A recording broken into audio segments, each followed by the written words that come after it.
Kalwalatian ang haharap at titingin ka sa likod mo't magbabalik na makikita mong malinaw at ang lahat mapupukaw. At kung ako sa'yo, ako ay lalapit doon sa gumawa ng lupa at langit. Si Jesucristo ang kanlungan mo.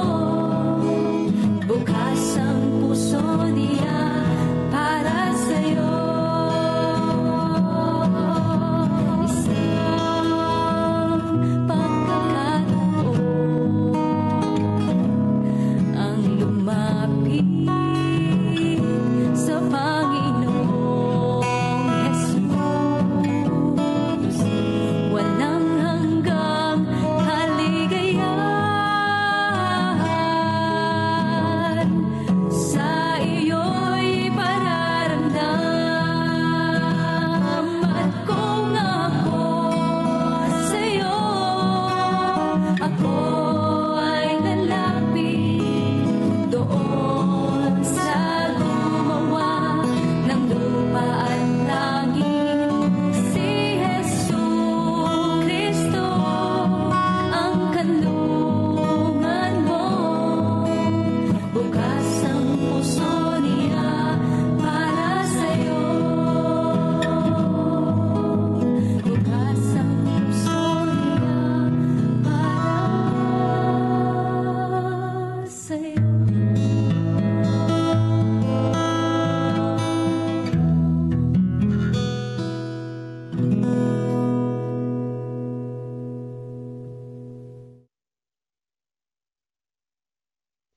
Amen, mga kapatid. God bless morning po sa ating lahat. At salamat sa mga patuloy na sumusubaybay. Teka lang, ano ba nangyari sa multi-speaker? Ayan, nahanap ko pa. Ayan na po, God bless morning po sa lahat. At salamat sa muling pagbabalik sa devotional na ito. Ayan, tayo muling matututo pa ang araw ng ang bilisan ng Lunes na naman pala. Lunes na naman pala, mga kapatid. Lunes na naman pala. Ayan, good morning po sa lahat na narito ngayon sa live. Sa Sister Nimpa, Ate Reby, Brother J. Cruz, Sister Open, and Sister Emelinda, si Ate Mitch, Sister MM, and good morning po ulit. Welcome back. At Nanay Nerissa, Sister Dang de la Cruz, and Sister Wilma Fernandez. At syempre, walang iba ang ating Pastor Nelvin Alabanza. Good morning po sa inyo, Pastor. At ibigay na natin pagkakataon kay Pastor agad. Pastor, sa inyo na po ulit ang pagkakataon. Kuya Melbs, maraming salamat po. So, good morning po sa inyo lahat, mga kapatid. At nais natin i-share ulit at basahin ang pagiging Open Door Adventist Part 2. So, parang nahiwala ito, no? So, April 14. So, tayo po ay manalangin. Panginoong Diyos, salamat po sa pagkising niyo po sa amin ngayong umaga, sa mga blessings na amin po natanggap. Hindi po kaming ginabayan at hindi po kami pinababayaan.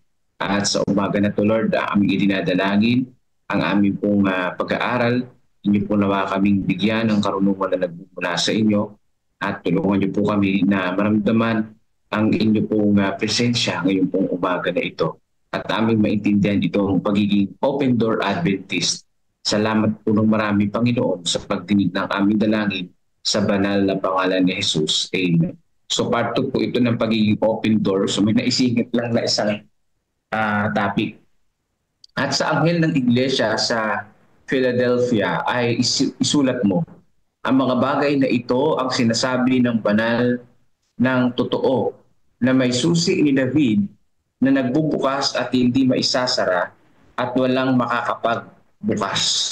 So sino po dito yung may susi ni David at walang makakapagbukas? Ano kaya ito, mga kapatid ko, no? So sa 3:7 ng Apokalipsis, ito yung ginamit at ito yung ididugtong na comment ng author na si George Knight. Isa sa pinakamahalaga daw na kaganapan sa kasaysayan ng Seventh-day Adventist ay ang paglipat mula sa shut door Adventism tungo sa open door noong unang bahagi ng 1850. So ano nga po yung shut door? Ibig sabihin, yung mga unang Adventist noon, naniniwala sila na wala nang makasalanang magsisisi pa. Kaya hindi na kailangan mangaral. Pero naging open door ang mga Seventh-day Adventists dahil sa ayaw at sa gusto nila, kapag mangangaral sila, ay merong mga nahihikayat, meron na babautisman sa panahon na yun. Kaya sila po ay unti-unting na-realize nila na sila ay maging open door Adventist, mangaral na mangaral hanggang sa kapanahunan natin ngayon. Bago natin suriin ang bagong posisyon, kailangan natin sumahin ang ilang mga kahulugan na mabasa nila mula sa dati na.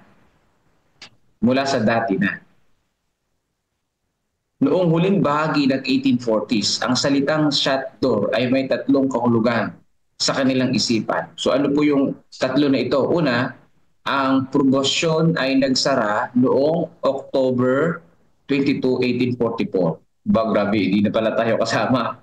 O, pangalawa, yung hula ay natupad na sa araw na iyon. No? Yung pangatlo, yung misyon ng Ebanghelyo matapos ang araw na iyon ay para lamang sa naging Millerite. Kaya pala sila nangangaral para lamang dun sa mga Millerite. Yan, para maliwanagan. Pero kapag ikay labas na sa Millerite, hindi ka na doon, hindi ka nakasali sa aralan. Yun ang kanilang tatlong kahulugan ng shut door. Maraming pag-uusap tungkol sa paksa at nakasentro sa una at ikatlong punto. Ngunit ang ikalawang punto ay mahalaga rin. Sabi po ni James White, ang Sabbatarian bilang mga taong Seventh-day shut door, tinutukoy niya ang dalawang pangunahing doktrina. Ano po ito? Ang Sabat at ang pagkaunawa nila ng propesiyang iyon ay tunay ngang natupad noong 1844 sa katapusan ng 2,300 days. Hindi nila kailanman pinalitan ang pagkaunawa nila sa ikalawang kahulugan. Ayan.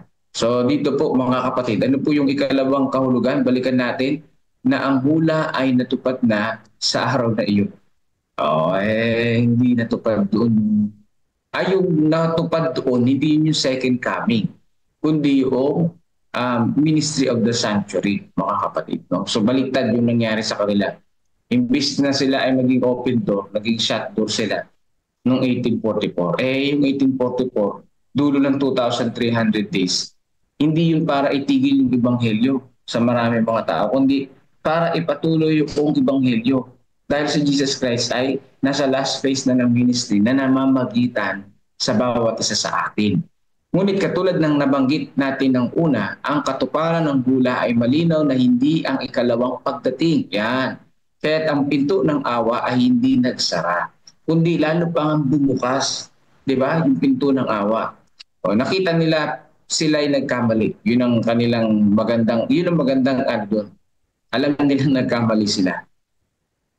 Yung binitawan nilang interpretasyon ng shut door. Ang konklusyon na yun ay nagtulak sa kanila na magbago sa ikatlong punto. Yung pong ikatlong punto, sa Millerite lang mga ngaral, di ba? Nagbago yung punto nila na sila ay mangaral sa maraming mga tao. Yung pangitain ni Mrs. White noong November 1848 na may kinalaman sa mensahe ng pagdating na umikot sa buong mundo gaya ng batis na liwanag. Ang pangunawa sa shut door tungkol sa misyon sa sanlibutan ay unting-unting lumiwanag sa nahihirapang mga mananampalataya. Nagumpisang makita nila na mas maliwanag sila ay may pangwakas na mensahe para sa buong mundo. Yung three angels message, di ba? Sa halip na para lamang sa mga dating Millerite. Kasi yun yung pangatlo nilang pagkaunawa sa shut door. Sa mga Millerite lang, magngaral. Pero hindi, mga kapatid. Dahil open door ang tamang doktrina na dapat mangaral sa buong mundo, hindi lang mga Millerite. Kaya sa panahon natin ngayon, ano yung implication? Minsan, nauubos yung oras natin dahil doon sa mga nag-backslide na. Yan. No? Bumabalik tayo doon sa mga nag-backslide na, which is mahalaga rin naman yun para mapabalik yung ating mga kapatid. Pero napabalitaan na sila eh. Huwag nating iubos yung oras natin doon. What I mean, mangaral pa tayo sa hindi pa nakakapakinig. Yung mga nag-backslide, dalaw-dalawin natin, pero hindi natin maubos yung oras natin doon. At tuwing araw ng Sabat na lang, doon tayo sa kanila. Marami pang kailangan na aralan ng salita ng Panginoon Diyos. Kaya nga hinihimok ng ating misyon na bago mo bautismuhan ng isang tao, no, bago magpabautismo yan, maging disciple muna yan ni Jesus para hindi basta-basta mag-backslide. Ano ibig sabihin na maging disciple? Ibig sabihin, na-i-involve na siya, na-orient na siya agad sa evangelism ng ating Panginoong Jesus. No? Involved na siya, na-meet na yung kanyang needs bago siya mabautismo. Pero kung bigla mo lang babautismo just to impress the number of baptism, na para sabihin na, ay ito, ganito karami ang nabautismo namin, eh wala yun. Eh, pagka in-evaluate ka, kaano karami naman yung nag-backslide. Baka yung nabinyagan ay 20, yung nag-backslide 21. Di ba? So kailangan ma-disciple muna bago sila ay mabautismo. Napakatibay pagka ganun. So ang pangangaral, hindi lamang sa mga Millerite, kundi sa buong sanlibutan. So ano pong sinabi ni Mrs. White dito? 1849 ng Marso, ipinakita sa akin na ang panahon para magliwanag ang kautusan ng Diyos sa lahat ng kahalagahan nito ay nang ang pinto ay bukas sa kabanal-banalan dako sa sanktuaryo sa langit, kung saan naroon ang kaban. Ayun. So yung pong pag-akyat ni Jesus Christ, yung pong second phase ng ministry ni Jesus Christ sa sanctuary, yung last phase ng ministry ni Jesus, na ang end of 2,300 days, hindi pala dapat sila mag-shut door, kundi sila ay mag-open door, lalo pang mangaral ng salita ng Panginoon. Kaya lang baliktad yung nangyari sa kanila.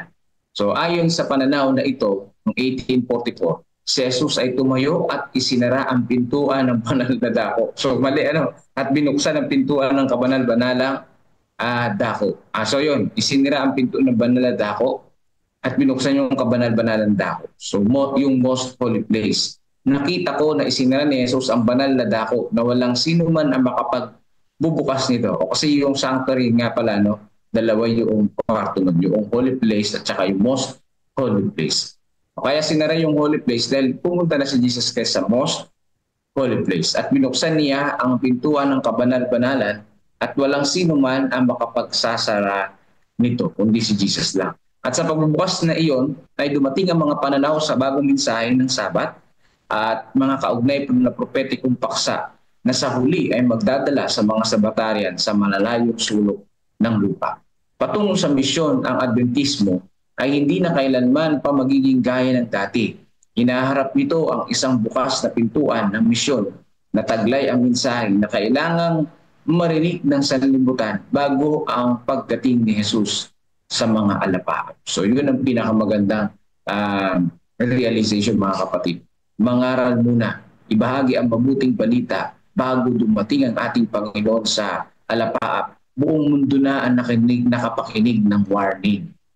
Buong mundo na ang nakapakinig ng warning. Kaya yung mensahe ng iglesia, ang mensahe ng isang anghel sa Philadelphia, sa Church ng Philadelphia, ang mga bagay na ito ang sinabi ng banal ng totoo na may susi ni David na nagbubukas at hindi na maisasara at wala makakapagbukas. So sabi dito, susi ni David.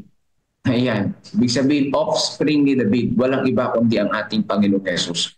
Siya lang ang makapagsasara at makapagbubukas ng banal at kabanal-banalang dako. Siya lang ang may kapangyarihan na tayo ay patawarin, gabayan at bigyan ng karunungan para lalong mangaral pa. So tayo po, mga Seventh-day Adventists, kung sa panahon nila, una nilang na-realize yung open Adventist na sila yung mangaral. So dapat sa panahon natin ngayon na mas malapit na ang pagdating ni Jesus, lalo pa tayong mangaral ng mabuting balita. Make disciples, ang sabi nga doon sa Matthew 28:18, and baptizing them. So bago binyagan, maging disciple muna yung binabible studyan natin. So good morning po sa inyo pong lahat at pagpalain tayo ng ating po Panginoong Diyos. God first morning po, mga kapatid. God first morning po. Amen. Salamat po, Pastor. Napakaganda na itong open door. Ito yung pinapakita sa atin na bilang mga Adventista. Pinakita sa atin ang simbolo ng pagwawasto. Ayan, pagkukorek. Di ba, nagkamali yung mga pioneer natin ng una, pero pinakita nila na kaya nilang magbago, no? Kaya nilang magbago. Ganon din naman itinuturo sa atin ang lesson na ito. Ang nakita natin dito, bilang pagkakamali, binuksan ng pangunawa muli at pinalawak ang pangunawa at handa silang magbago. Kaya nagbago sila, no? Kaya dapat sa ating panahon ngayon, pag nakakita tayo ng pagkakamali na ginawa natin at nalaman natin ang tama, dapat din tayo magbago. Tanggapin natin ang pagkakamali at tayo ay magbago. Magaling na halimbawa yung ating mga pioneer. So, meron silang gabay ng Holy Spirit, mga kapatid. Ganoon din naman tayo at sila yung gagayahin natin dahil yun ay naman po. So, yan, huwag tayo maging closed door. Open door tayo sa lahat ng pagkakataon. Let us pray, mga kapatid. Ang banal na makapangyarihan sa lahat. Salamat muli sa napakagandang aral na binigay niyo sa amin sa umaga na ito sa pamamagitan ng aming mga pioneers. Sila ay naging open door at pinakita nila ang simbolo ng pagbabago at kaya nilang i-correct ang kanilang mga pagkakamali sa tulong ng Holy Spirit at gabay. At kaya din sa aming mga panahon ngayon, maaaring may mga pagkakamali kaming nakikita sa aming buhay. Bigyan niyo po kami ng gabay para ito'y maitama namin at makapaipakita ang inyong karakter na mapagpakumbaba. At salamat sa araw-araw na patuloy na paggabay at kami natututo. At sa muli, aming papatuloy ng devotional sa umaga nito, bigyan niyo kami ng patuloy na karunungan, kaunawaan na mas talo kaming matuto sa Councils on Stewardship. Ito ang aming dalangin sa pangalan ni Jesus. Amen. Okay mga kapatid, lipat tayo ulit sa kabila, no? Mas matuto ng mas marami pa. Nasaan yung pindutan natin na wala? Ayun. Sige po. Ang oras ay nagtutumulin, 4:35 ng umaga. Reflection time na. Maganda yung usapan dito patungkol sa pagtatapat. Hindi po sa mga bagay na nasa lupa. Upang maging maayos ang lahat ng ating pakikipagtransaksyon sa ating mga business araw-araw, ang buhay, mga kapatid, ay hindi lamang binubuo ng mga material na bagay. Mabubuhay tayo dahil tayo ay mga anak ng Diyos na nagtitiwala sa Kanya. Salamat po mga kapatid. God bless you. Amen. Salamat po, mahal na Pangulo, sa napakaganda po ninyong reflections. Ano po? Kaya mga kapatid, napansin niyo po na yung kapag darating ang panahon ng pagsubok o mga tukso, ay gaya po ng ginawa po ni Satanas sa ating Panginoong Jesucristo, di po ba? Ay talagang, ang sabi doon ay, iaalok din niya sa atin yung kaharian ng mundo nito. Pero ano po kaya ang kapalit na pagsunod sa kanyang gustong kaparaanan po? Di po ba? Nandiyan yung magkakaroon ng kasinungalingan, kasakiman, ano po? Sapagkat yun po ang estilo ng kaaway. Pastor Jerry, ano po? Na talagang dito po ay talagang tawag natin dito ay dapat talagang haharap po ang mga tao sa ganito pong sitwasyon po. Pero mainam po dito ang ating Panginoon Diyos. Ano po? Ay talagang yun po ay hindi nagwagi ang kaaway doon. Kaya tayo di mga kapatid, makakamit din po natin yung tagumpay. Tanggihan po ang tukso. Ano po? Tayo ay ang ating paglilingkod ay nakasali po sa ating Panginoon Diyos. Kaya salamat po. Merong yung ating mga kasama po dito sa platform po ito, maaari po kayong magbigay din po at ating guguli pa sa ating po panahon dito sa reflection po ng ating stewardship message kahapon. Pastor? Ay, sige po, Pastor Jerry. Imingi tayo ng kaunting paumanhin. Sorry po mga kapatid at hindi po namin na-save yung pong ating mga conversations kahapon na napakarami. Ang gaganda ho ng mga reflections kahapon, Pastor, kaya lang parang hindi ho natin na-i-note ang lahat. Pasensya na ho. Humihingi po kami ng sorry Tuloy na lang po natin ngayon kung naalaala niyo pa po yung inyong mga itinipe na reflections para mabasa po natin ay ipakitype na lang po uli at na mababasa po ni Pastor Noel sa atin. Samantala Pastor, ay meron yata si Napo. meron yata si Brother Edmond, no? Ito nag-type siya ng mula po kahapon. Brother Edmond, Ayan. meron ka na-save kahapon? Sige. Meron po, kaya lang hinahanap ko po paano mag-add pa ng, ng picture. Pwede po basahin ko na lang po, Pastor? Sige po. Sige. Mula po kay Sister Jennifer Racadio. Taga Nueva Ecija po. Haba. Sabi po niya dito po sa amin, nagpapatayo tayo ng iglesia. Nagtawag kami ng bayanihan sa mga kapatid. Late na nga dumating, pagkain or snack agad ang hinahanap. Tapos, konting hakot, ito po yung, yung suggestion na kukuha tayo sa mga kapatiran. Tapos konting hakot, kwentuhan naman. Konting trabaho daw, lunch na naman daw. Mas malaki pa ang gastos kaysa magbayad sa labor. Kaya mas mainam na magbayad talaga sa mga trabahador. Yung mga tumutulong sa bayanihan na may care sa pagpapatayo ng iglesia, saludo ako. Praise God. Amen. Sabi naman po ni Pastor Bash, sorry po, Brother Ed Silva. Sabi po niya, Brother Ed Silva, napakalaking bahagi po ng ating pagnenegosyo o pagtatrabaho ang pagiging mahusay sa trabaho at mapagkakatiwalaan. Yan po ang tulay para umunlad ang ating hanap buhay, huwag mandaya din sa tax. Yan. Ay, galing. Opo. Last pa po. Brother Ed. Opo. Ay, saludo po kami sa iyo, kapatid. Salamat po sa inyong napakasimpleng prinsipyo sa buhay. Purihin ng Panginoon. Opo. Last po na na-capture ko po from Sister Leonora Cavides. Sabi niya, praise be to God, hindi po nauunahan si Pastor Enrico Meneses sa kahit na anong meeting o service sa aming church. Napakaganda po, mabuting example ng punctuality sa mga kapatiran.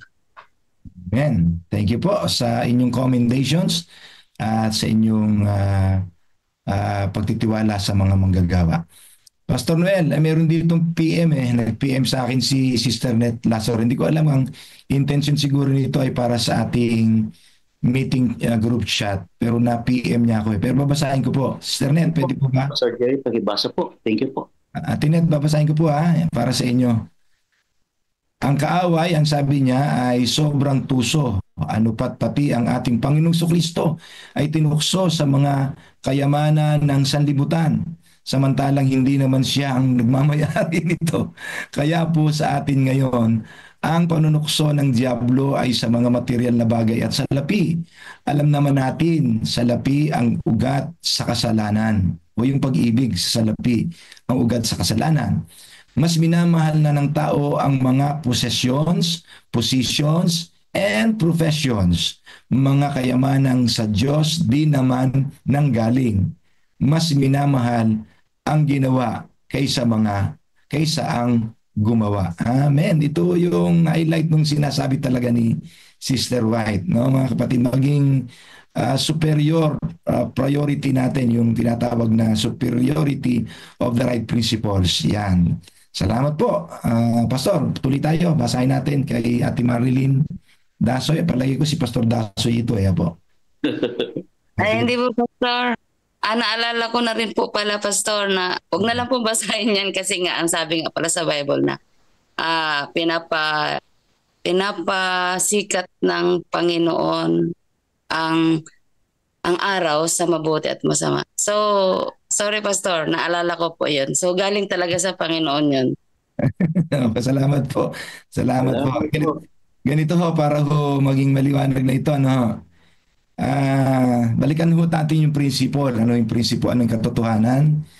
Ang Diyos po, ang pinagtiwalaan niya, ang dinisenyo niyang trabaho ng manggagawa ng anak niya, ng kanyang nilalang na tao ay gawing katiwala, di ba Pastor Noel? Ang sabi, bigyan natin sila ng pamamahala. No? Ang pamamahala ng lahat ng mga ari-arian ng Diyos ay ibinigay sa tao, mga kapatid. Lamang ang tao po ay nahulog nga sa kasalanan.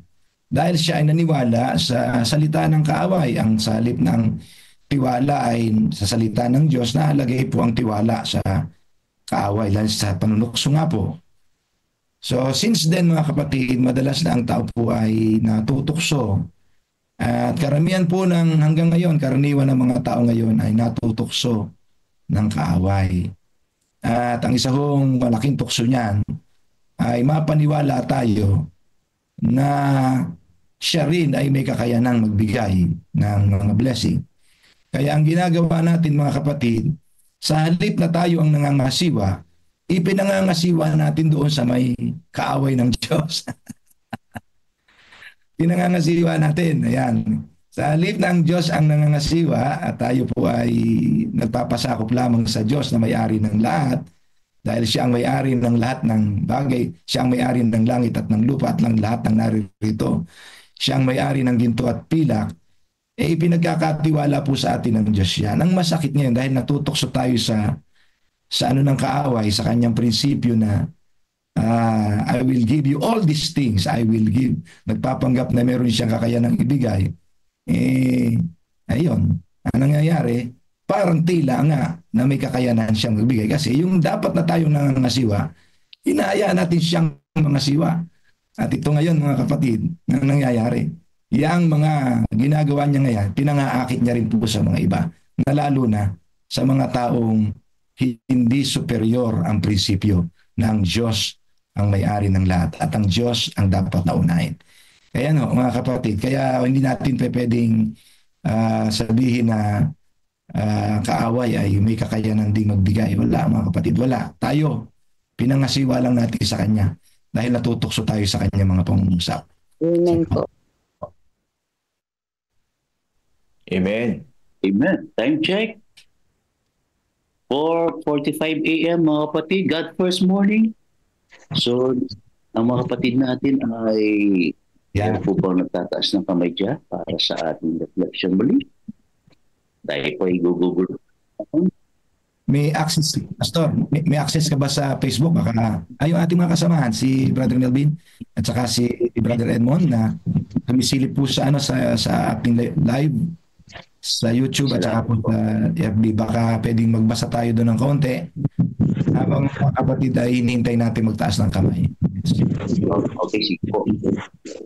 Pastor, may isa pa po sa Adventist Mission Facebook page mula kahapon. Okay, sige po.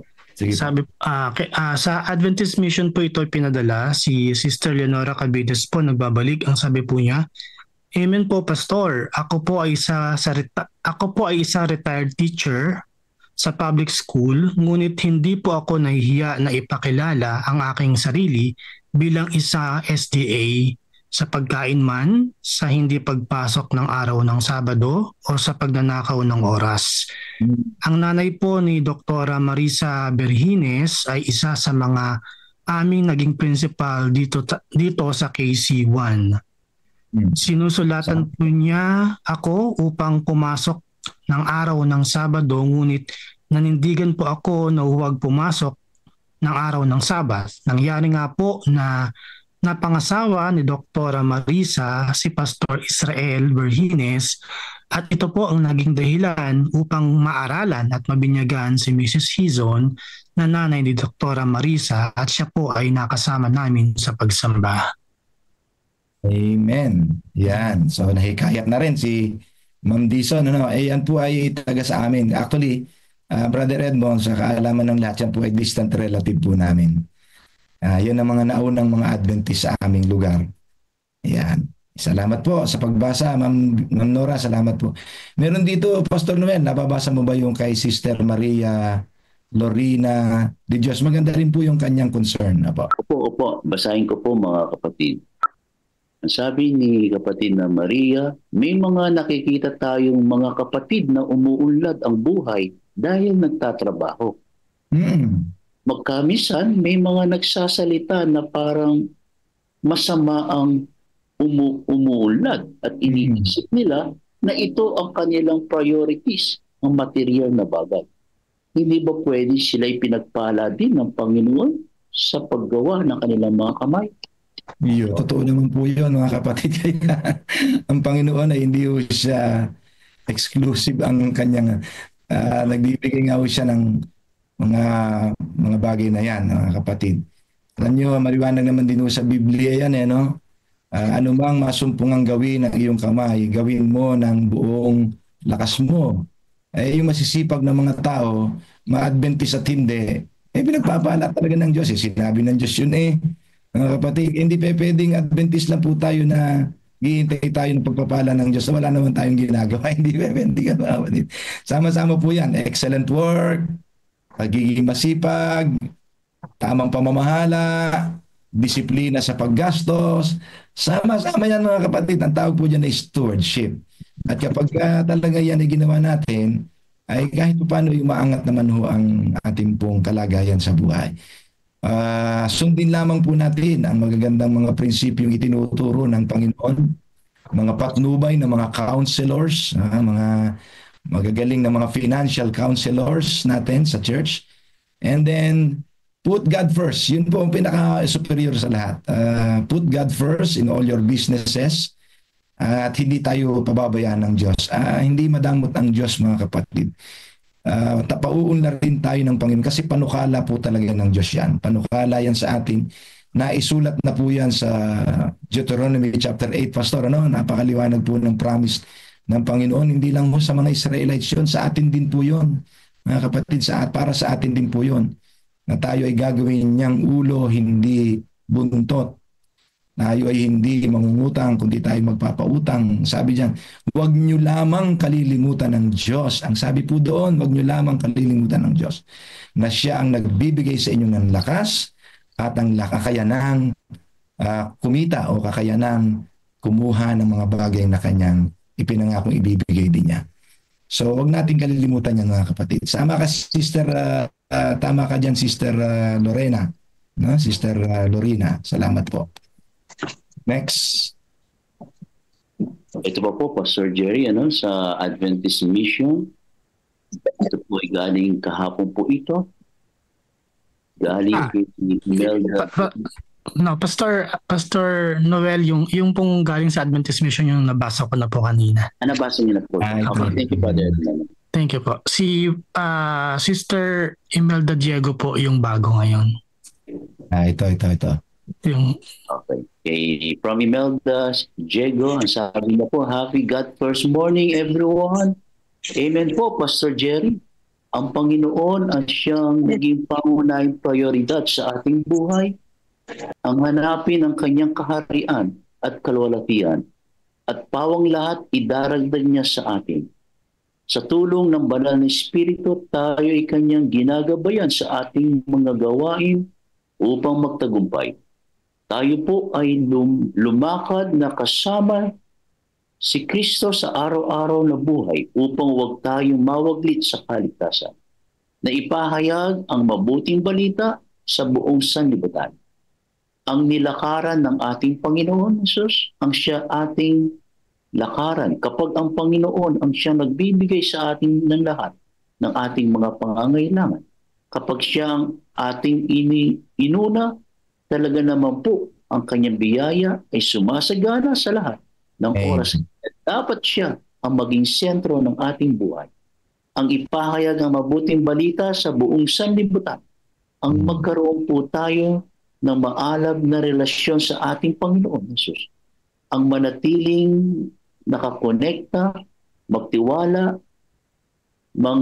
manghawakan, manalangin, manampalataya sa araw-araw na buhay. God bless us all. Ayun po. Yes. Thank you. Amen. Praise the Lord. Salamat po, Sister Melda.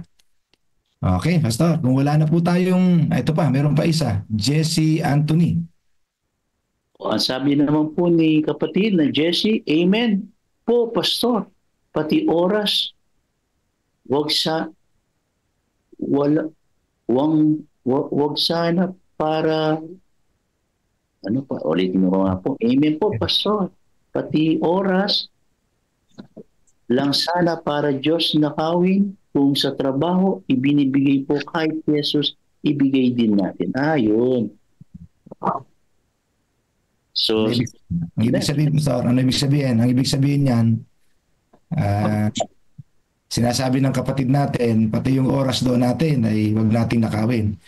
Ibigyan natin lahat sa Panginoon, pati oras para siya naman talaga rin ang may-ari nun. Ano? Salamat po, kapatid. Apo. Right, kung wala na, Pastor, ay huwag natin pilitin yung mga kapatid. Baka naman nag-iisip na sila ng talagang magandang mga pag-a-apply sa buhay nito. Pastor, meron dito sa discipleship ministry, basahin ko na lang, kababagsak lang ito. Galing kay Nanay Nerissa Erelia Francisco. Marami po talagang namamali sa pag-ibig ng Diyos at kaaway, lalo na't di lubos pagkakakilala sa ating lumikha. Madalas inaakala na bakit daw yung mga hindi naman Adventist mas pinapayaman. Pinagdududahan ang kapangyarihan ng Diyos. So yan po. Mayroon talagang ganyan, Pastor. Ano? Kaya yung iba, ang nagiging pananaw, kagaya nung nakausap ko doon sa Bungabon, nung nag-fellowship doon. May training yata yun. Kaya daw hindi makasamba yung mga ibang kapatid na bagong binyagan. Bakit daw kasi yung iba hindi naman daw nagsisimba, di naman nga daw wala namang religion pero patuloy daw yung mayaman. Sabi ko, kapatid, mali yung ganun pananaw.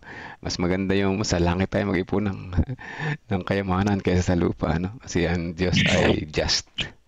Kahit na mapagpala siya pero mapagmahal siya pero siya ay just. Kaya delikado rin yung naniniwala tayo sa maling pananaw. So yun po. Ano? Salamat po. Talagang, alam niyo mga kapatid, naisulat naman na ho yan sa Spirit of Prophecy at saka po sa mananakasulatan na sa huling kapanahunan talaga ay magiging may ang mga subok o pagsubok sa bagay na yan. Talagang kinakailangan nating maging tama ang mga pananaw natin na prinsipyo sa bagay na yan. Huwag tayo maging materialismo sa pagtingin ng bagay sa lupang ito, mga minamahal.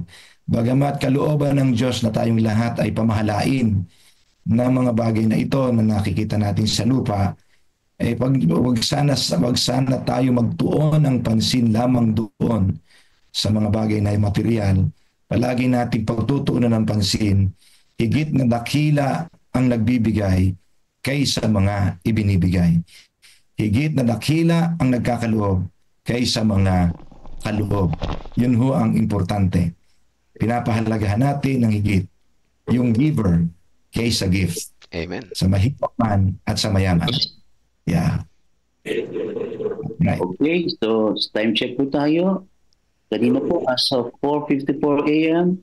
ang ating mga sumusubaybay sa Discipleship Ministry page 15, sa Adventist Mission page 20, YouTube 5, CLPM 41, at dito po sa ating Zoom 76.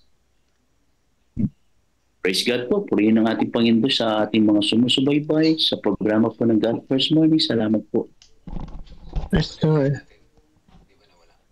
Sister, si Ate Claire. Ate Claire, nagsalita. Meron lang po akong gustong i-share. Kung napapansin po natin ngayon, Pastor, yung sa kabila po ng kahirapan ng buhay, mapapansin po natin na isa po sa mga paraan ni Satan kung hindi po tayo nagiging maingat. Alam niyo, napansin ko po ngayon, ang dami-dami pong mga tao nag-o-offer ng loan. Sasabihin nila, maliit ang interest, minsan ganito lang, ganyan. Tapos napapansin ko rin po, dati, pag gusto mo ng credit card, ang daming requirements. Pupunta ka sa kanila, ang dami nilang requirements. Pero ngayon, alam niyo po, hindi ka na mag-a-apply. Kung meron kang pera sa bangkong, konti pa lang pera mo, padadalan ka na ng credit card ng bangko. Hindi ka man nag-apply, padadala na sa iyo, ganyan. Parang ang nakita ko po, kung hindi po tayo nagiging maingat sa ganitong mga bagay, yan po ay isa sa mga snares ni Satan na malulung tayo sa mga ganyan. Pagkatapos mawawalan na tayo ng peace of mind, hindi na natin alam paano natin babayaran yung mga yan, ganyan. maguguluhan na tayo hanggang sa, yun po, yung ating naaapektuhan na yung pagpuri natin sa Panginoon, maapektuhan na yung buhay natin, ganyan. So, ang napansin ko po talaga sa mga panahon ngayon, kung paano tinukso ni Satanas ang ating Panginoon. Tayo pong mga Kristiyano, kung hindi po tayo magiging maingat sa ganyang trend ng sanlibutan ngayon, isa na po yan sa paraan din para matukso tayo ni Satanas. Kaya ang sabi ko nga po, dapat maging maingat tayo. Kaya nagpapasalamat po ako sa ating ginagawa na yan. Nagkakaroon po ng mga reminders sa buhay natin. Kasi po kami actually, ang dami pong nag-aalok sa amin. Ang dami, pinadadalan din po kami ng credit card ng mga bangko. Sabi ko po kay Art, ay ayoko niyan. Huwag mong ipilap yan, huwag mong i-activate yung mga yan. Hayaan mo lang dyan yan, huwag mong pansinin.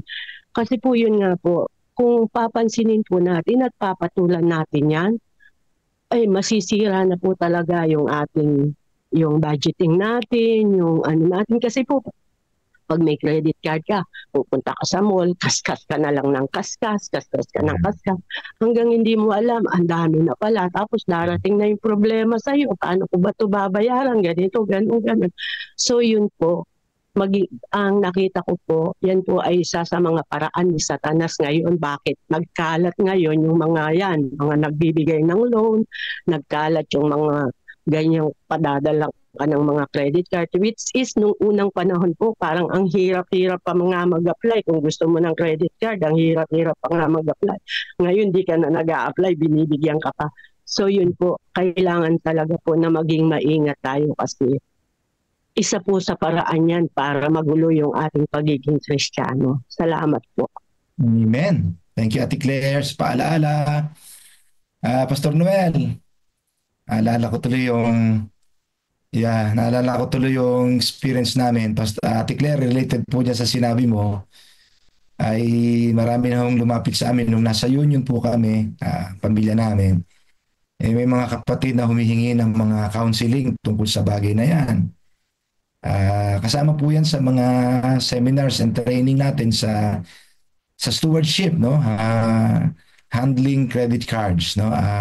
Kinakailangan marunong po tayo mag-manage yan. Hindi po yan masama, mga kapatid, yung iba ko kasi mas comfortable sila dyan sa pagmamanage ng credit card at mas practical po yan sa marunong, Yung pong hindi marunong yan, gupitin nyo na ho. Gupitin nyo na ho yan pag di ko kayo marunong gumamit yan. Pero pag marunong mo kayo, medyo convenient po ang paggamit. Kapag sa buhay natin ay meron tayo yan, medyo convenient po ang pagbabayad o hindi ka napupunta kung saan, ganon. Tapos may disiplina ka ng schedule ng bayad. At talagang ibabayad mo pagka nagkaroon ka ng pera, ibubukod mo na yun, huwag mong gagamitin. Nakabukod na po talaga yan. At yan po ay hindi naman masama yung credit card. Pero mga kapatid, ang na-highlight po sa akin dyan, ako po ay kami po ng mag-asawa, ay nilapitan ng isang nangangailangan na biktima po siya ng online loan. Ay talagang mga kapatid, nung hindi po siya nagbabayad na ilang consistent na ilang mga panahon na hindi siya makapagbabayad. Akalain po niyo mga kapatid ay halos lahat ng mga nasa kanyang phone book ay tinext lahat kasi ibinigay po niya yung kanyang details doon sa online. Para lumalabas na ipinapahintulot niya na kontakin yung lahat ng mga kaibigan, kamag-anak. Ay talaga, magnanakaw ka, ganyan. Sino sa inyo nakakilala ng ganyan-ganyan? Sinasabi yung pangalan niya, tinatawag.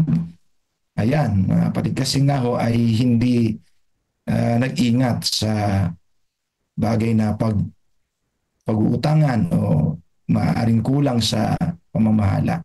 Alam niyo mga kapatid, marami pong lumalapit na ganon. Ang napansin ko lang ho sa kanila, iisa lang ho ang common. Ang common lang po ay pinangunahan nila ang Diyos. Yun ang common.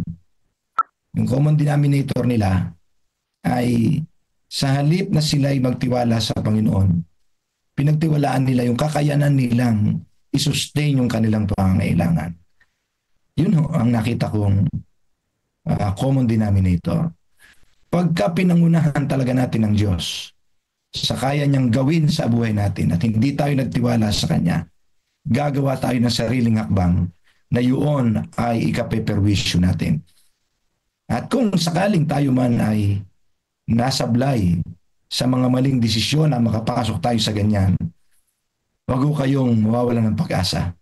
Bumalik uli kayo sa Panginoon, mga kapatid. Bumalik uli tayo.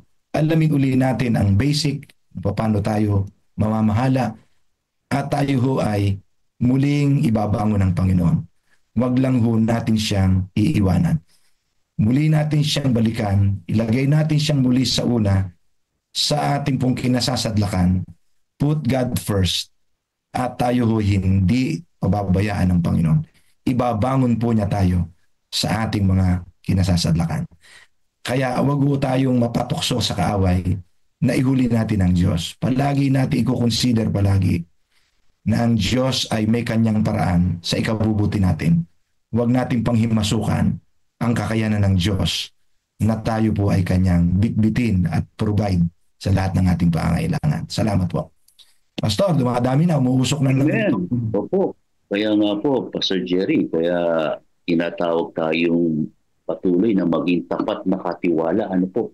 Ano man po ang ipinagkaloob sa atin. O kasama na rin po dyan yung tinatalakay natin ngayon na paggamit ng credit card. Ano po? Igamitin po natin ito, mga kapatid, hindi para sa ating mga luho, kundi para po sa ating pangangailangan at hindi para sa utang na maaari kang mapalubog. Ano po? Kaya maging responsable po sa paggastos. At ang responsable pong paggastos, Pastor Jerry, ay yung may takot sa Panginoon Diyos. Ano po? Amen. Ayun, dumadami na nga po yung mga comment natin. Si Brother Dan, unahin mo na si Brother Dan Cruz. Siya yung kasunod eh. Sige. Opo.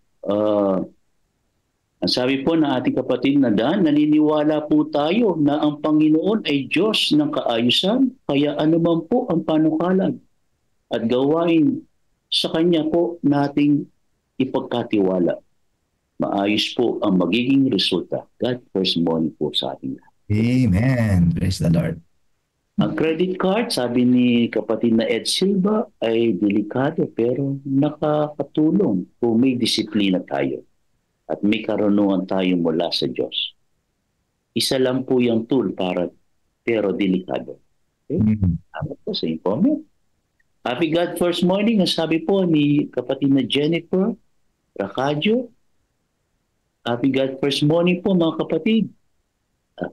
Iba to, pumanaw na. Condolence po.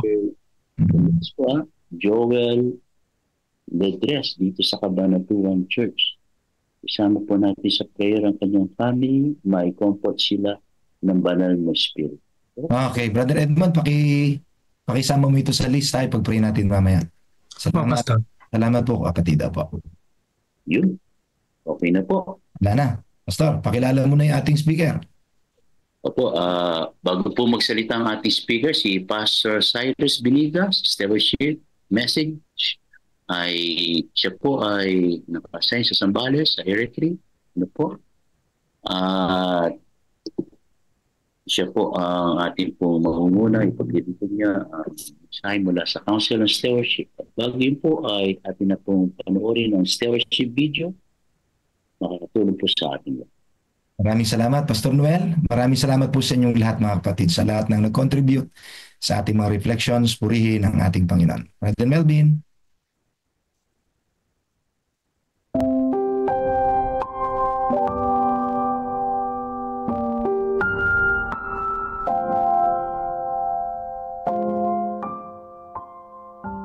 Bumalik sa simula, August 31, Offertory Reading Devotional. Susing talata, Isaias Kapitulo 6 versikulo 8. At narinig ko ang tinig ng Panginoon, na nagsasabi, sinong susuguin ko, at sinong hahayo para sa atin? Nang magkagayoy sinabi ko, narito ako, suguin mo ako. Anak si Wilhelm Stein Jr. ng imigranteng Aleman. Isinilang siya sa Brazil noong 13 ng Nobyembre taong 1871. Sa edad na 17 gulang ay napatunayan niyang siya ay karapat-dapat na kabataang lalaki na nagtalaga sa kanyang pag-aaral at nagpamalas ng magandang kinabukasan sa Crayenbal Metallurgical Workshop, Piracicaba, Brazil. Napangasawa niya si Maria Crayenbal, ang babaeng anak ng isa sa mga nagtatag ng Crayenbal Metallurgical Plant. Nagpas siyang manatili ang bagong mag-asawa sa lugar na may pangako ng kasaganaan. Ang kasaganaang iyon ang umakit sa mga Adventistang kulpultor na sina A.B. Stauffer at Albert Bachmeyer na magbenta ng mga aklat sa German. Isa sa mga aklat ang Great Controversy, na nakarating sa kamay ni Stein at binasa niya ito ng may malaking interest. Tinanggap ni Wilhelm Stein ang katotohanang inilalahad sa aklat. Ang personal na buhay niya ngayon ay sumusunod sa bagong ritmong kinabibilangan ng lingguhang pamamahinga. Noong 1895, si Pastor Frank Westphal ang bagong dating mula sa United States, ay nasa kanyang paglalakbay bilang leader ng gawain ng Seventh-day Adventist sa South America.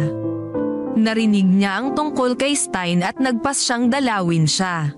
Sa panahon ng pagdalaw, natuklasan ni Westphal na nagtataglay si Stein ng mga kinakailangang pundasyon ng pananampalatayang Adventista at nabautismuhan niya noong Marso taong 1875, dahilan upang si Stein ang unang Adventistang nabautismuhan sa lupain ng Brazil. Ang kanyang asawang nag-aaral pa ng Biblia ay nabautismuhan ng sumunod na taon. Hindi tumangging magtalaga ng lubusan si Stein sa bagong pananampalataya. Nang anyayahan tumulong sa gawain ng iglesia, ipinagbili niya ang lahat na mayroon siya, at umalis na kasama ang kanyang asawa upang maglingkod sa iglesia saan man siya kailanganin. Sa pasimula ay namalagi ang mag-asawang Stein sa syudad ng Curitiba upang maglingkod bilang mga guro sa kauna-unahang paaralang Adventista sa bayan, at pagkatapos ay lumipat siya sa Santa Catarina upang magbukas ng iba pang paaralan. Naging editor din si Stein ng kauna-unahang Adventist magazine sa Portuguese, ang O Arauto da Verdade. The Truth Herald. Panawagan. Iniwan ni Stein ang umuunlad na negosyo upang isulong ang gawain ng Diyos. Salamat sa kanyang kahandaang magpasimulang muli, maraming mga tao ang nagawang magpasimula ng bagong buhay kasama ng Diyos. Maaari rin kayong magkaroon ng bahagi sa pag-abot sa iba sa pamamagitan ng pagbibigay ng inyong matapat na pangakong handog upang maitaguyod ang global misyong babago ng buhay ng marami para sa kawalang hanggan. Ang wika ni Ellen G. White, hindi lahat ay tinatawag para sa personal na paggawa sa dayuhang bukirin, subalit ang lahat ay may magagawa sa pamamagitan ng kanilang mga panalangin at mga kaloob upang tumulong sa gawain ng mga misyonero. Testimonies for the Church, Volume 6, Pahina 20.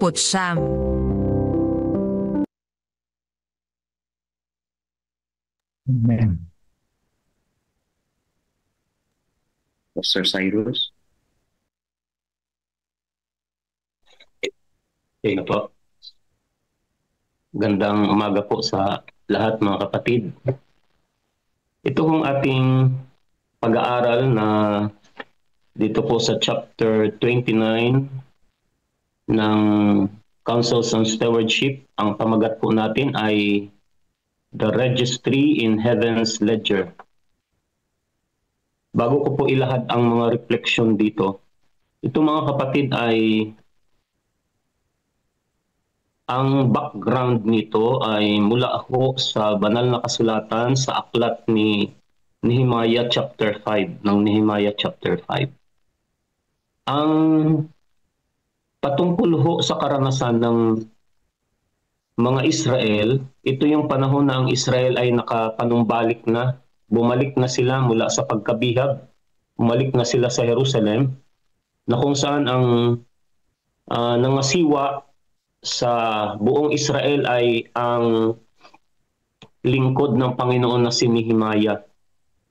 At ang malaking issue dito mga kapatid ay usapin ng pang-aapi ng mga mayayaman na mga Israelita na nagmula marami ho ay yumaman, umunlad sa Babylonia, at sa kanilang pagbalik nang ipinagtatayo na nila ang kanilang mga kabahayan, mayroon ding mga mahihirap na mga Israel. Sa kabila ho nito ay ang malaking issue dito ay bumangon ho ang tinatawag na kasakiman sa pakinabang. Ito ho yung malaking issue na magre-reflect tayo dito sa kinabukasan. Ang iba pa dito na mga issue ay napapaloob ang pang-aalipin. Nandyan ho yung pangungutang ng mga mahihirap. Nandyan yung pag-aalipusta sa mahihirap. Sa madaling sabi ay nabalitaan ni Nehemiah ang mga usaping ito na may kinalaman sa panlalamang at pagmamalabis ng mga may kaya sa mga mahihirap. Kaya ito ho ay pang-aapi ng mga kapatid nila, sila mismo, pang-aapi sa kanilang mga kapatiran ng mga mahihirap sa mga dukha. Nang malaman ito ni Nehemiah, sa aklat ho ng Nehemiah chapter 5 verse 6, nalaman ho niya ang mga nangyari. Ay ito ho ang ilang mga bagay na patungkol ho sa nalaman ni Nehemiah, ang mga kasalanang pinaggagawa ng kanyang mga kapatid, ng mga Israelita. Biruin niyo po, nanggaling pa lamang sila sa pagkabihag, itinayo pa lang yung Jerusalem, abay bumalik na naman sila sa dating mga gawi nila. Nais ko hong basahin, napakarami ho nito, pero maganda ho na dito tayo magre-reflect din.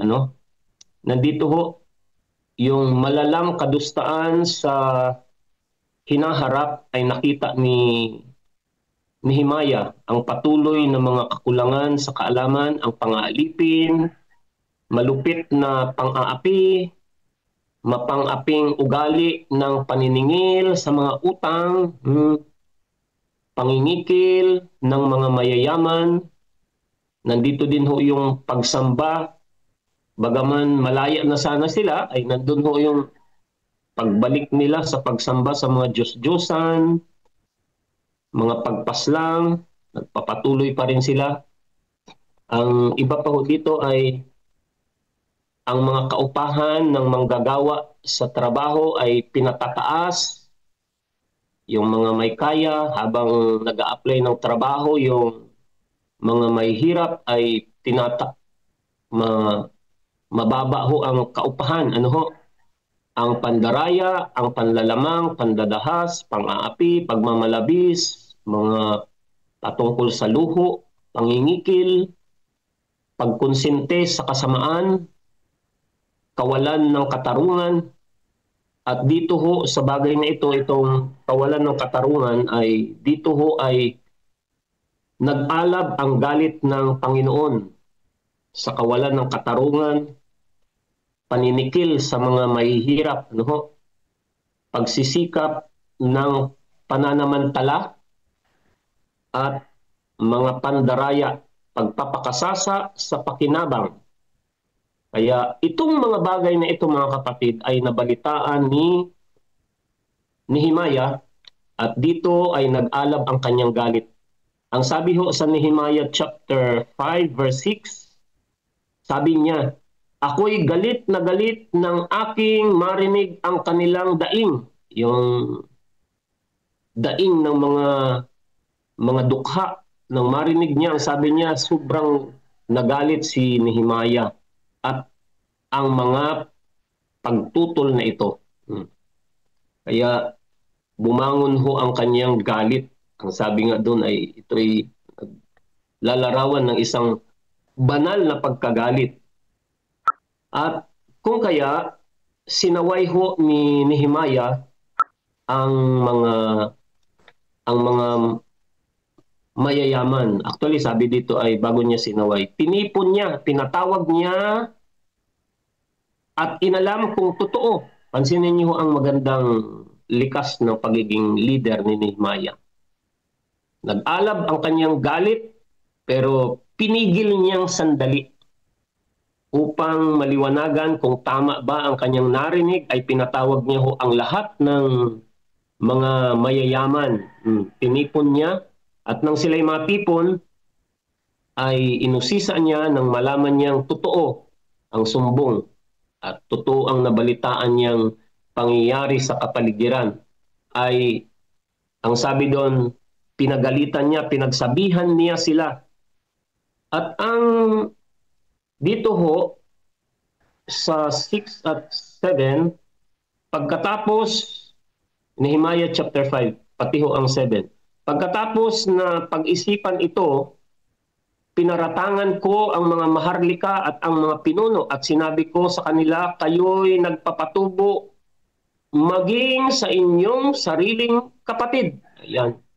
Kaya ho, isang ano natin dito mga kapatid, hindi ho ito malayo sa karanasan natin ngayon na maaring may lumapit sa ating mga kapatiran. Ang isang kalagayan ho ay talaga hong hindi naman talaga mawawalan. Sabi dito sa isang linya dito, hindi mawawalan ng dukha sa lupain kailan paman. Talagang nandyan ho ang mga dukha, mga may hirap sa lupain. Kung kaya't ang isang sumbat dito ni Nehemiah ho ay patungkol ho sa malinaw na binanggit niya yung sinabi niyang pati ba naman sa inyong mga kapatid ay labis-labis kayong nagpapatubo. Kaya si Nehemiah ho ay nanawagan dito. Ang isang bagay na panawagan niya, ang sabi niya, tigilan na natin ang pagpapatubo. Sabi niya, huwag kayong maging sakim. Huwag kayong mang-aapi. Huwag ninyong pahirapang lubha ang inyong mga alipin. At huwag kayong mananamantala. At gayon din, kanyang kinundina. Kanya hong hinarap ang kawalang katarungang nangyayari sa kapaligiran. Kaya ito ho ang talamak na dito ho bumangon yung issue dito, bumabangon dito yung talamak na kasakiman para lamang sa pakinabang sa sarili. Kasakiman at saka pagiging makasarili. Pati ho ang pangangamkam. Dumating sa punto na yung mga nangutang ay wala nang ibabayad. Kaya ho ang pambayad, yung kanilang mga lupa, yung kanilang mga hayop, ay yun ang ginawang pambayad. Na samantalang yung mga hayop na yun, yung mga lupa na yun, doon lang kumikita yung mga dukha. Kaya sa labis na kahirapan, lalo pang naghirap, kaya ho nangyari ang mga opresyon, ang kawalang katarungan. Kaya pati ang Diyos, mga kapatid, kaya sinugo agad. Sinugo ng Diyos si Nehemiah. Yan sabi doon ay nag-alab ng husto ang galit ng Diyos laban sa mga sakim na mga mananampalataya o sakim na mga Israelita. Hindi ho nalalayo ang buhay natin dito sa kasalukuyan nating kalagayan, mga kapatid. Nasamantalang ang expectation, how about expectation? Ito ang inaasahan ng Diyos kung paano ipamuhay ang atin hong buhay.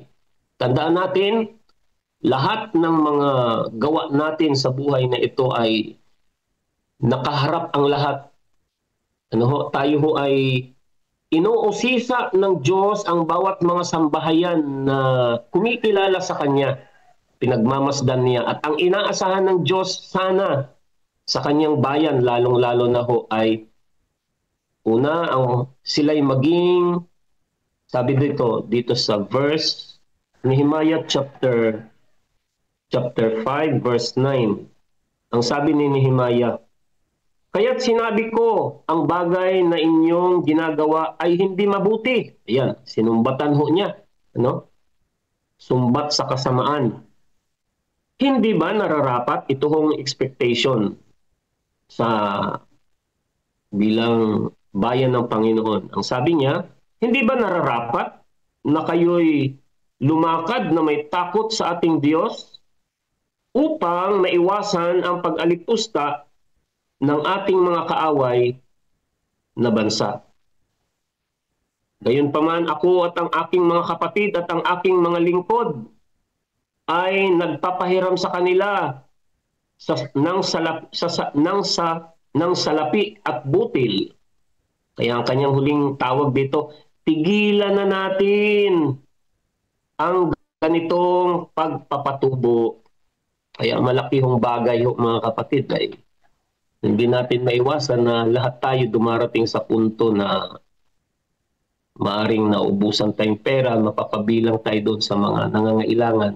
Pero may panahon na sa pagitan ng mga kapatiran ay siyempre ang pinakamalapit na mahihiraman. Kaya nandito yung panghiram ng pera, pati yung pangungutang, pero yung kalabisan at saka panlalamang doon sa mga kapatid mismo ay mayroon hong babala ang Diyos.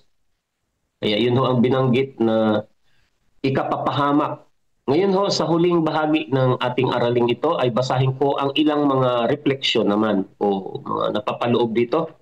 Nang sabi dito, ang maling ginawa sa mga anak ng Diyos, bawat pagtatangka upang makalamang sa mga walang malay, may hihina, o paninira sa iba, ay nakatalang pandaraya sa talaan sa langit. Kaya yun hong ating paksa ay lahat ng bagay, lahat ng ating mga ginagawa at pananalita nating nakakasakit, nakakalamang sa ating kapwa, lalo na sa ating mga kapatid mismo, ay ang sabi dito, lahat ng ito ay inuusisa ng Diyos.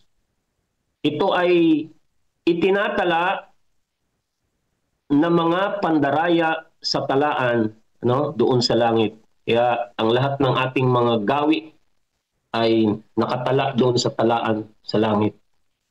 Kaya ho, sa isang prinsipyo, sa 1 Timoteo 6:10, umiwas sa pag-ibig sa salapi. Ang pag-ibig sa salapi ay ugat sa lahat ng kasamaan.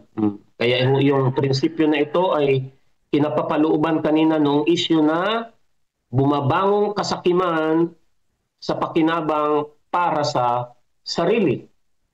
At isa pa pong basahin ko dito ang isang linya, ang pag-ibig sa salapi at kapalaluan ang maghahatid sa mundong ito upang maging lungga ng mangulimbat at mga magnanakaw. Yan. Mula ho ito doon sa Acts of the Apostle. Ang nagpapasama, yung binasa ko kanina, yung mga pandaraya, panlalamang, pandadahas, pang-aapi, pagmamalabis. Ito ho ay mga usapin doon sa mga pagpapatubo, mga nanghihiram.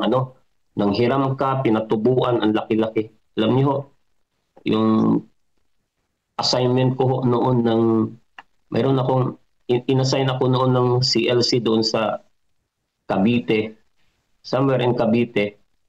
Ang lugar na assignment ko ho ay talamak doon. Yung lugar mismo ay talagang sa sobrang hirap nga naman ay marami ho doon sanay sa pamumuhay na pangungutang. Yung iba naman nagpapautang. Mayroong ilang mga kaibigan, naging kaibigan ko. Sabi ko, paano ho ang mga kabuhayan nyo dito? Ayun. Natuklasan ko na marami, sabi niya, halos lahat ng tao dito, wala sigurong tao dito na hindi nangungutang. At mayroon hong mga nagpapautang naman. Mayroon ho doon isang nakaibigan ko na sabi niya, alam mo pastor, yung inuutangan namin para lang kami mabuhay. Mayroon dyan isa na 15%, pero may pinakamalaki dyan sobrang galit na galit yung mga nangungutang. Ay, sabi ko, bakit pa naman kasi kayo nangungutang doon? Eh, biro nyo, Pastor, 35%, 1,000 utang, 350 ang ano? 350 ang ibabayad namin. Kaya, pag singilan na, sobrang parang kulang na lang, isumpa namin yung ano, yung aming kapitbahay na yun sa sobrang laki pag mangutang. Sabi ko, yung bang pinakamalaki? Sabi, mayroon pa, 40%. Sa 1,000 na utangin, ibabayad 400 pesos. Sabi ko, grabe naman pala itong ano ninyo dito. Ganun ang ano, sa sobrang hirap. Kaya yun ho ang isang bagay dito mga kapatid, ang panlalamang. Kaya sabi dito, mula sa mga bagay na ito ang nagpapasama ng pananampalataya. Ayan. Pati nadadamay ang pagiging kapatiran, nadadamay ang pananampalataya. Ito din ang nagwawasak ng espiritualidad. At ang kawalang kaalaman na ito, ang kakulangang palad ng sinuman ay itinatala sa aklat ng langit. Ayan. Tinatala sa aklat ng langit bilang pandaraya. Ayan. Yun ang isang malaking usapin ng Diyos laban sa ganitong bagay. Ang pinakamaliit na paglisan sa katuwiran ay nagbubuwag ng hadlang at naghahanda sa puso sa lalong malaking kawalang katarungan. Kung ang tao ay mananamantala sa kapwa, ang kaluluwan niya ay magiging manhid sa impluensya ng Espiritu ng Diyos. At kahuli-hulihan, ang pakinabang na natamo sa gintong paraan ay nakakatakot na kalugihan. Hanggang sa umabot ito sa pagiging waglit. Kaya ito mapapansin dito mga kapatid na nakita ko dito, yung material na pakinabang para sa kapakinabangan sa sarili ay magdadala ng malaking epekto sa espiritualidad ng buhay. Ang sabi ho dito masisira, napapasama ang pananampalataya, pati ang espiritualidad ay bumabagsak dahil ho sa usapin dito sa yung kasakiman sa pakinabang para sa sarili.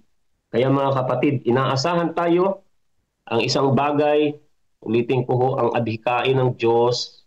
Isa lamang ang dito sa ating pag-aaral ay ang pangunahing adhikain ng Diyos sa atin hong araling ito, sa umagang ito, ay ang maalis ang kasakiman sa puso ng tao. Kung kaya tayo ay tinatawagan ng Diyos na maging matulungin, no? Tayo ay tinatawagan sa masanay sa pagiging matulungin at maging umunlad ang pagiging marangal na likas ng pagiging mapagbigay. Kaya sa pagiging katiwala ho, ay ang gamot sa pagiging sakim ay ang pagsasanay. Maganda ho ng ating misyon na sinisimulang ito sa bilang pag-appreciate sa atin hong mga namumuno, ng mga nanunungkulan sa atin hong misyon. Tayo ho ay pinangunahan na ilapit sa Panginoon, sila Pastor Jerry at ang kanyang mga kasamahan, na itinuturo sa atin mga kapatid na ang gamot sa pagiging sakim ay ang buhay na pagiging mapagbigay. Dito ho ang malaking adhikain, ito ang pangunahing layunin ng Diyos na maalis ang kasakiman sa puso ng tao. Ito po ang aking dalangin sa umagang ito. Pagpalain ng ating Panginoon. Sa mga sandali pong ito, tayo po ay manahimik at lumapit tayo sa ating Panginoon Diyos sa pananalangin. Lapit po natin sa Kanya ang ating mga pasasalamat, mga kahilingan, maging laman ng ating puso. Ano po? Kaya sa katahimikan, alam naman po natin siya ay nagsasalita at sa katahimikan din, tayo tunay na nakikinig. Kaya tayo po ay sandaling dadako sa silent prayer. Amen mga kapatid. Ano po? Ayan, nag-exit na ako doon. At maganda yung ating lesson, ano? Ako ay na-bless, number 1 na-bless ako. Napakaganda, ano po. So, yan, ano, maging tapat tayo sa lahat ng bagay, mga kapatid, mga kanegosyo. Lalo na, ito, yung topic natin ay patungkol sa negosyo. Mayroon kasi mga negosyo na pagpapautang, no? Isa itong pang api sa mahihirap, yung mga binanggit dito ng mga example, no? At yan ay nasa Bible, ano po. Kaya, grabe naman, 40%, 35%. Tinalo pa si 5-6, ano? Grabe yung ganun, ano? So, maging maingat, ano po. Dahil nakatala lahat ng ating ginagawa sa langit. Yun yung title, eh. Ang pinaka-title nun ay, sa English ay The Ledger ba yun? The Registry in Heaven's Ledger. Nakaregister lahat yung ating mga ginagawa doon, ano? Kaya nakakalungkot, ano po. Ang sabi dito ay, ang kaugalian ng mundo hindi basihan ng pamumuhay na isang tunay na Kristiyano. Hindi porket ginagawa ng ibang tao, gagawin na rin natin, mga kapatid. Ano? Ay, ganito ginagawa nila, ganito na rin gagawin ko. Hindi, mga kapatid. Ano? Kung ganun yung ginagawa nila, hindi dapat natin gayahin dahil tayo nasa Kristiyanong pamumuhay. Dapat ibahin natin. Ano? Dapat yung pamumuhay ni Kristo, yun ang nating gayahin, mga kapatid. Hindi lamang tungkol sa negosyo. Maging sa ating pagsamba sa church. Late din naman sila. Late na lang din ako. Nakasanayan ng tao yan, mga kapatid. Ano? Hindi lamang yan sa Pilipinas nangyayari. Marami akong nakasamang different nationality sa trabaho. Same din pala sila. Kapag ginagawa ng iba, gusto nila gawin na rin nila. Ano po? All around the world yung ganyang sakit. Gaya-gaya system. So, huwag natin gayahin pag di tama, mga kapatid. Ano? Sabi dito, huwag tularan ang mga madayang gawi sa negosyo o pakikitungo sa kapwa. Ayan. Madaya na, gagayahin pa natin. Isa na ako dito. Minsan nabibiktima ako dito. Ano po? So, tayo ay tandaan, nakaregister sa langit. Sa ledger ng langit. Yung mga ginawa nating kahit maliit. Di ba? Ito pa, kapag gumawa ka ng mali sa iba, inilalabag mo ang aral ni Kristo tungkol sa pagmamahal sa kapwa. Paano mamahalin yung kapwa kung ikaw ay nalalamang ng kapwa, di ba? Isa pa, anumang pananakit sa kapwa ay pananakit din kay Jesus Christ. Patay tayo dyan. Para ikaw yung tumusok sa tagiliran niya, no? Nang paulit-ulit. Kita nyo yan, mga kapatid. Yan ang ating naaralan sa umaga na ito. Yan ba'y may patungkol sa iyong pananalpi na inaangkin mong sayo? O, di ba? Hindi. Sabi kasi ng ibang mga tao, stewardship, pera na naman yan. Gusto nyong kuhaan yung pera namin. Yan yung mga masamang kaisipan na isa rin ako dyan sa dati. No? Meron pa, ang langit ay nagtatala ng bawat pandaraya kahit gaano ito kalit. Sinabi ko na kanina, no? Nakasulat lahat yan. Ano po?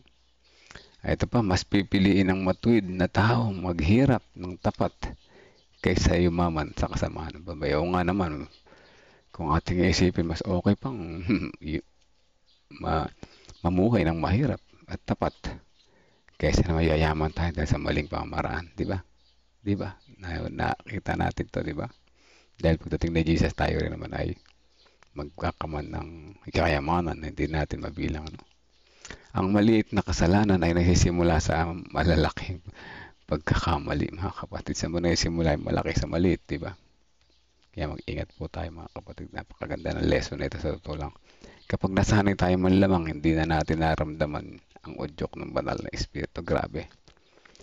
Kapag nasanay tayong manlamang, ulitin ko kapag nasanay tayong manlamang, hindi na natin na mararamdaman ang udyok ng Holy Spirit. Ako po, masasanay ka na eh. Baliwala na siyang gumawa ng masama, diretso na. Ang yaman mula sa panlilinlang ay hindi tagumpay eh. Kundi kapahamakan. Kala mo nagtagumpay ka, successful ka. Yes, mayaman ako, strong ang aking pamumuhay. Hindi tagumpay yan, mga kapatid. Ito yung sagot dun sa mga tanong na, bakit si ganito? Hindi naman nagsisimba, hindi okay naman, payaman pa nga. Mga kapatid, hindi tagumpay yun, sabi sa Bible. Yun ay kapahamakan. Nasilaw siya sa mga tukso ni Satan. So yun ano. Nasilaw siya sa tukso ni Satan. Na kala niya si Satan yung nagbibigay ng biyaya. Hindi pala. Ang Diyos ay nagpapasikat ng araw sa matuwid at hindi matuwid. Sumisikat ang araw para sa kanila. So, kaya lang nasilaw sila ni Satan. Huwag ka na magsimba kasi okay naman, payaman ka na. Huwag ka na hindi mo kailangan yan. Kukunin nila yung pera mo, sabi ni Satan. Binubulungan ka. So, yan na. Huwag tayo makinig sa bulong ni Satan, mga kapatid. Ano? Tayo manalangin. Let's pray po. Silent prayer muna tayo, 30 seconds. Sama natin yung ating mga mahal sa buhay, sa ating mga sarili. Ano? Isama na rin natin sarili natin, ano? At mahal sa buhay. Sister Marites Kuraming, good morning. Good morning po. Please pray for our children. Sige po, sama natin yung ating mga anak. Baka nalululong na sa mga kalakaran sa paligid. Ano po? Sige. Dito Seba. Ala na sa taas. Sige po, tayo manalangin mga kapatid.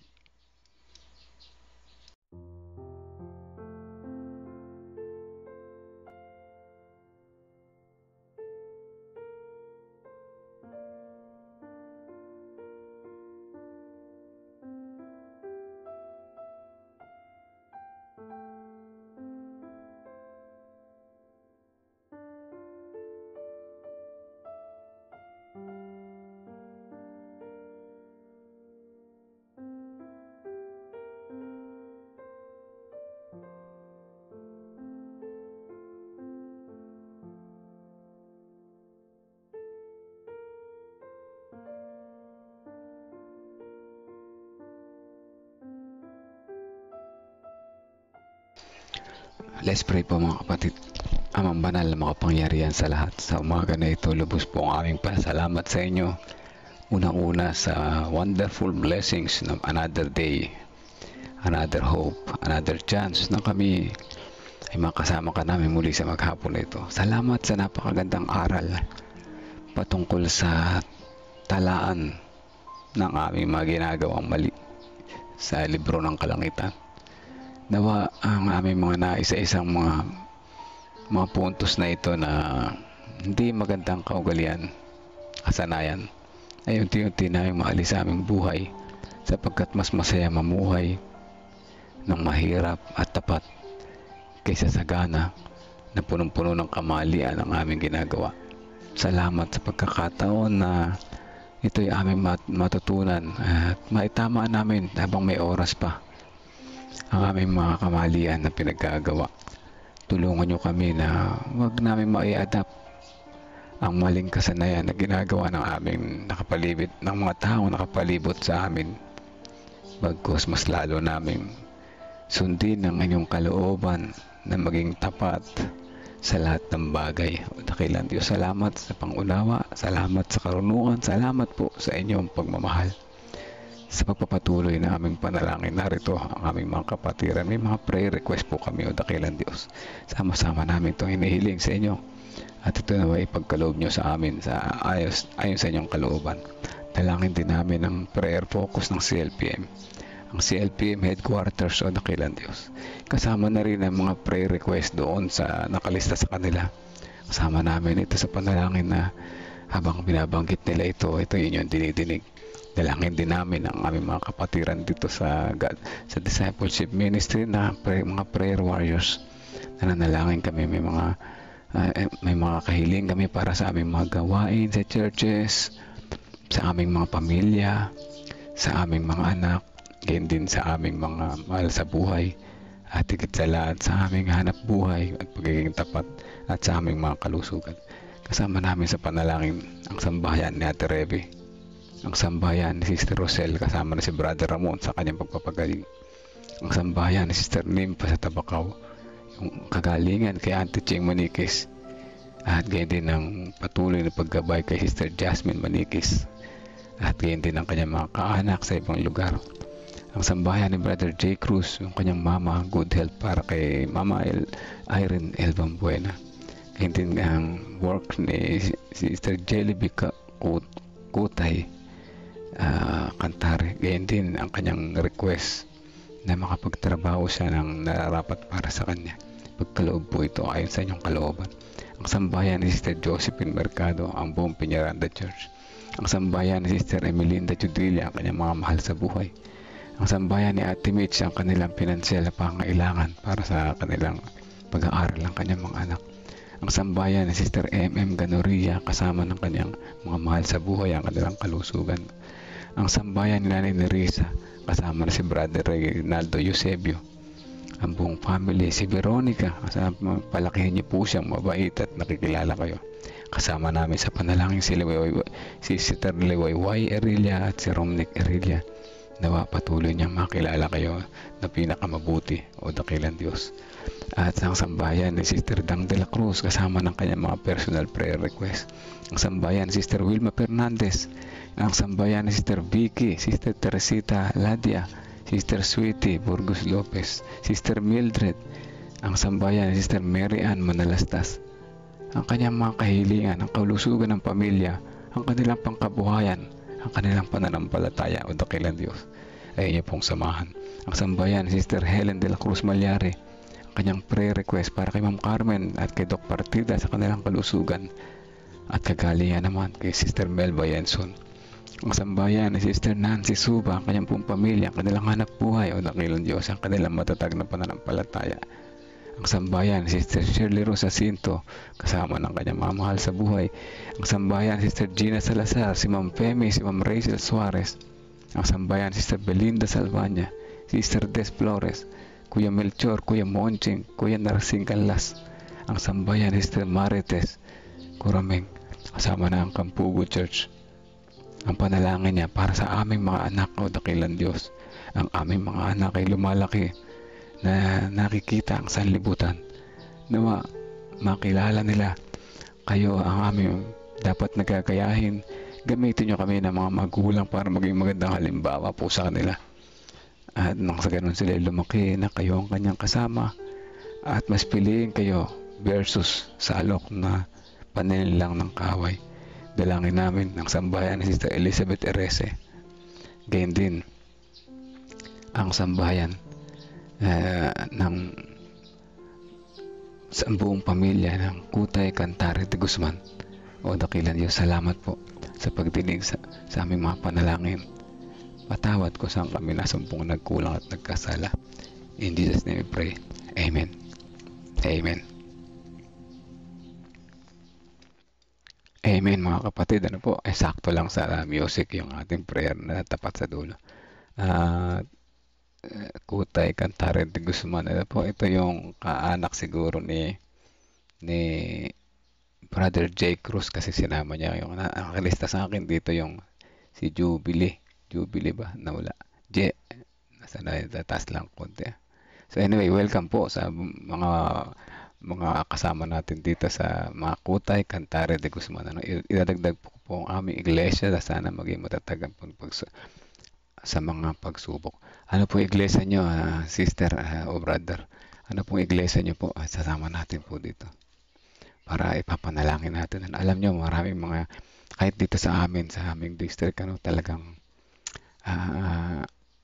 medyo humihina talaga, no? Gawa siguro yan ng kahirapan, ano? Pero hindi ako nagsasawa na muling i-empower yung ating mga kapatiran, ano? Maging ano tayo mga narito ngayon sa live, kung tayo natututo, tayo yung maging halimbawa sa kanila na wag susuko na po. Mag-present po kami ni Divine, ayan, Divine Grace, ayan. Ay, hindi po ako si Pastor kanina, yung wala kasi siyang video kasi nasa mahina yung signal doon, hindi siya makapag-on ng video. Nasa eskwelahan siya, nasa Ayas. Ako si Brother Melvin, siya naman si Pastor Nelvin. L tsaka M, magkaiba yung pisa letter, no? So, Pinamankulan, ang hirap ba kasi, no? Pinamankulan SDA Church po. Ayan, si Pinamankulan SDA Church. Sige. Patuloy mo lamang po tayong bumalik dito sa God First Morning. Tayo po ay matututo, no? At i-reflect natin sa kanila. Kung di sila makapakinig, mas maganda maka-join sila para tumatag yung kanilang pananampalataya. Kung sino sa kanila ang gusto maging matatag sa pananampalataya, invite natin dito. Si Jesus ini-invite tayo dito, no? So, hindi po yan de Guzman. Hindi ba Pastor? Hindi ba de Guzman yan? DJ kasi, no? So, DJ, akala ko pag DJ de Guzman, paumanhin po, no? Sa paumanhin po. So, Kutay Cantare, DJ lang pala. Sige, DJ. Sige po. At ganyan din si Sister MM, welcome po. At Salamat sa pagbabalik. Si Sister Mary Ann Manalastas, salamat po sa pagtugon. At kayo po ay invited muli lahat ng mga bagong viewers dito, no? Ini-invite po kayo ulit na bumalik. Hindi ako nag-i-invite sa inyo, hindi rin si Pastor. Kasi sabi nila, hindi naman namin kayo kilala, ba't namin kayo invite. Pero si Jesus Christ, ini-invite po tayo mga kapatid, na patuloy tayong bumalik sa kanyang paanan. Ano? Invited kayo ni Jesus, kaya huwag kayo mahiyang bumalik dito. Ano po? Nag-share naman ako ting umaga, i-add friend niyo ako pag nakita ko yung mga pangalan niyo na pag pamilyar ko, i-accept ko. Pag hindi ko kilala kasi, hindi ko na-accept. Pero makikita niyo naman yan, pag i-finalo niyo yung page na yan, ting umaga, magpapapap yan sa inyo. Ayun, Divine Grace pala. Divine Grace, hindi ko, paumanhin, ano? Hindi ko alam. So, sige, naku, napindot ko, ano ba yun? Napindot ko na wala tuloy. Anyway, isulat ko dito. Sulat ko dito. Sige po, Pinamankulan SDA Church. Nawa, ang Panginoon patuloy ang pag-ibig ng Panginoon patuloy ay inyong maranasan, ano? At alam ko, hindi naman nag-iisa ang inyong church na humihina, na mayroon din sa iba sa amin. Pero ganun pa man, hindi tayo pinagkukulangan ng Panginoon. Kailangan lang nating lumapit sa Kanya. Hanggang bukas po muli mga kapatid. God first morning po sa ating lahat.